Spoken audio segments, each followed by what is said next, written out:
Ouh là là, mais qu'est-ce qui se passe? Eh bien, c'est bientôt le mois de septembre. Et qui dit septembre dit rentrée.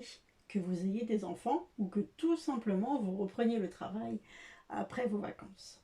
C'est souvent une période qui est propice aux achats, qui est propice aux dépenses, à la carte bleue qui chauffe. Vous voyez un petit peu de quoi je parle. Alors on va essayer de maîtriser le budget, de faire des économies avec toutes les astuces que je vais vous donner pour la rentrée, mais aussi dans d'autres domaines. A tout de suite.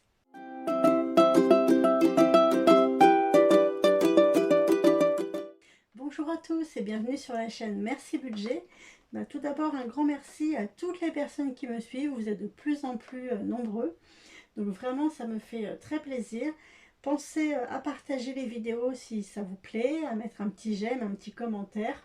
Ça permet aussi de me faire connaître un petit peu plus et donc d'améliorer la chaîne. Alors aujourd'hui on va parler d'achat, d'économie. Dans cette vidéo je vais vous donner plein d'astuces qui concernent notamment les achats de rentrée scolaire puisque nous arrivons au mois de septembre. Mais je vais aussi élargir à d'autres domaines. On peut faire des économies dans plein de domaines, donc quand on peut en faire, on les prend. Alors pour les fournitures scolaires et les vêtements. Donc dans tous les magasins, vous avez pu voir que toutes les fournitures scolaires sont là déjà depuis un petit moment. Et puis peut-être que vous avez déjà acheté certaines choses, mais peut-être que ce n'est pas encore le cas. Donc on va voir ensemble où est-ce qu'on peut faire des économies. Alors déjà il faut savoir que les fournitures ont augmenté, un petit peu comme tout le reste aussi. Mais en ce qui concerne les fournitures, selon l'association UFC Que Choisir, les prix par exemple de tout ce qui est stylo, cahier, règles et matériel ont augmenté de 10%. Et les produits de papeterie ont augmenté de 14%. Donc c'est normal qu'on ait besoin de faire des économies sur les fournitures parce que c'est vrai que on n'est jamais très content quand il y a des augmentations. Alors pour faire des économies, vous avez plusieurs solutions. Déjà, dans un premier temps, vous pouvez faire le tri dans tout ce que vous avez chez vous et faire une liste. Ça vous permettra de pouvoir récupérer du matériel des années précédentes. C'est bête à dire, mais c'est vrai qu'on ne le fait pas forcément toujours. Donc la première étape, faire du tri. La deuxième étape, ça va être de chercher les enseignes qui proposent de reprendre d'anciens matériels contre des bons d'achat. Par exemple, certaines enseignes peuvent reprendre un cartable, un sac à dos, une calculatrice. C'est le cas notamment des grandes surfaces ou par exemple de Bureau Vallée. Donc voilà, c'est une bonne méthode si vous ne vous servez plus de vos affaires. Pour pouvoir faire des économies, vous aurez des bons d'achat sur les nouveaux produits. Une autre astuce aussi et qui est valable pour tous les produits, c'est tout simplement de privilégier les fournitures d'occasion. Alors que ce soit sur les sites en ligne, comme par exemple Le Bon Coin ou sur le Facebook Market, il y a aussi l'application Bibs où on peut trouver des produits d'occasion qui sont très peu chers et en bon état. Et vous pouvez même dans certains cas avoir des produits neufs. Ensuite, vous pouvez acheter dans des magasins d'occasion, comme par exemple les recycleries, Emmaüs. C'est économique et écologique. Ensuite, j'ai un autre site à vous proposer. En faisant mes recherches, j'ai trouvé le site Scholeo qui propose pas mal de services qui sont mutualisés et en lien avec la scolarité. Par contre, pour être honnête, je ne l'ai jamais utilisé, donc je ne peux pas vous faire de retour dessus. Je vous mets le lien sous la vidéo, c'est le site Scholeo. Allez jeter un petit coup d'œil, ça a l'air plutôt pas mal. Autre astuce, si vraiment vous souhaitez acheter du neuf ou que vous ne trouvez pas votre bonheur ailleurs, eh bien allez dans des magasins de déstockage, comme par exemple Action, Nose, Max Plus, Stockomanie. Les prix sont quand même beaucoup moins chers qu'en grande surface ou en magasin spécialisé. Ensuite, une autre astuce, ça va être de ne pas forcément acheter tout de suite.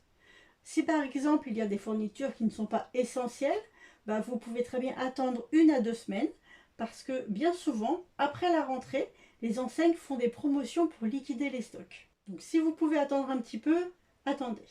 Une autre astuce, si vous voulez faire des économies sans trop vous prendre la tête, c'est de faire de l'achat groupé. En fait, il y a certaines écoles qui proposent de faire des achats groupés et ça permet de faire des économies et sans rien faire. Ou alors vous pouvez aussi le faire avec d'autres parents et contacter les magasins pour avoir des prix.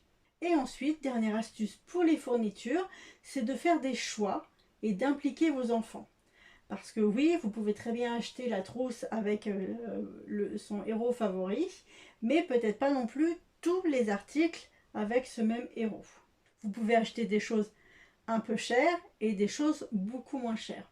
C'est vrai que la rentrée, c'est aussi l'occasion de parler de budget avec vos enfants et de les éduquer à ce sujet. En ce qui concerne les vêtements, c'est pareil. Privilégiez l'occasion, la seconde main, le don. Faites du tri dans vos affaires, revendez ce que vous n'utilisez pas et faites des choix. Maintenant, on va parler des autres économies que l'on peut faire dans d'autres domaines. Alors, tout d'abord sur l'électroménager. Eh bien, pareil, essayez d'acheter de la seconde main. Il y a plusieurs enseignes qui revendent des produits qui sont reconditionnés ou alors des produits neufs mais qui sont légèrement abîmés.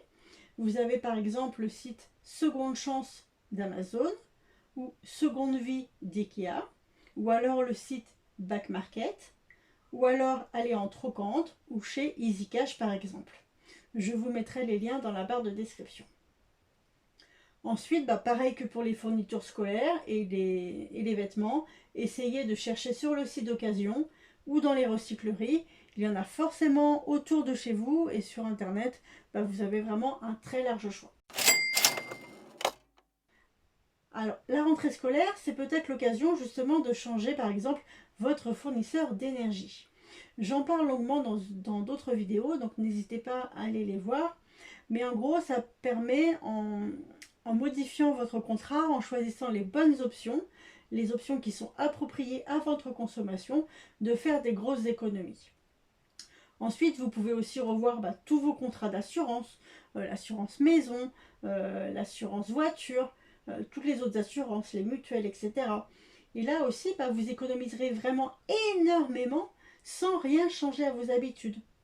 Pour ma part, dans mon foyer, rien qu'en changeant quelques contrats, les abonnements, le fournisseur d'énergie, etc., on a pu économiser 1 300 € tous les ans. 1 300 €, c'est le budget de nos vacances et des week-ends que l'on peut faire tout au long de l'année pour 4 personnes. Autre chose que vous pouvez faire, si par exemple vous avez des abonnements, que ce soit Netflix, Disney+, Spotify, etc., eh bien vous pouvez très bien utiliser le site Split. C'est un site qui permet de partager votre abonnement et donc forcément de payer vos abonnements beaucoup moins cher. Concernant les transports et notamment la voiture, donc je l'ai déjà dit, mais essayez de changer votre manière de conduire en ayant une conduite plus souple. Vous pouvez également faire du covoiturage parce que non seulement vous gagnerez un petit peu d'argent sur vos trajets lorsque vous prendrez quelqu'un, mais en plus, vous pouvez recevoir une prime de 100 € de l'État. Alors c'est sur certaines conditions, c'est par exemple si vous effectuez 3 covoiturages de plus de 80 km en France, ou alors 10 covoiturages en 3 mois sur un trajet quotidien.